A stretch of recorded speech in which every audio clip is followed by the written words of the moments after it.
Okay, so I thought to begin at the beginning, how involved were you in the casting process, and how much do I have to thank you for? But do you remember working with Chris? Or? Yeah, I was involved, not to the extent that I was sitting in on auditions, but they were keeping me really fully informed. As you know, we found Rupert and Emma, and they were perfect, and that was a done deal, and we still couldn't find you.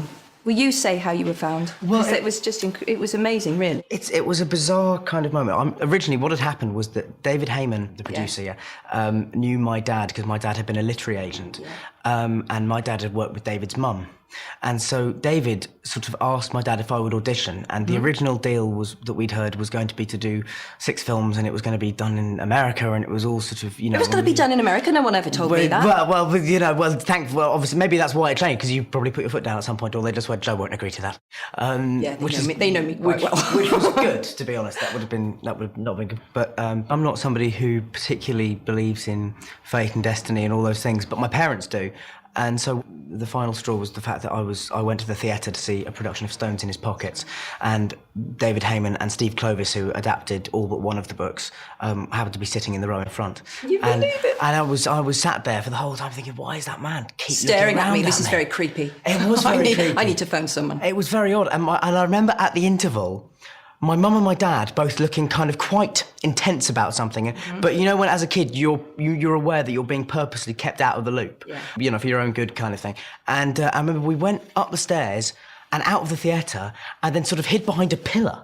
I seem to remember that it's some absurd notion that David Heyman and Steve Clovis were going to chase after us, you know, grab me. And make you be a child actor. And then there was some debate as to whether we would go back in for the second half, but I was really enjoying the play. Yeah, and so we went back in, and then the next day my mum and dad sort of went, oh, well, maybe it is the gods sort of trying to tell us something, you know. But there were a lot of strange coincidences. And then they called me and said, we think we've found him.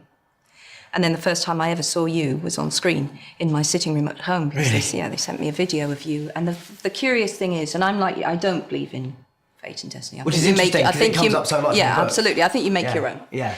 But so I saw you on that audition tape, and it was, I don't think I've ever really told you that I found incredibly moving. Oh, thank you so much. And almost, I mean, it was incredibly moving. At that point, I didn't have a son. Oh, right. Yeah. So, and I phoned David up, and I said, he's great, he's fantastic. And I did say to David, it was like watching my son on screen. Because after all, Harry feels like this ghostly son that I've had in my life.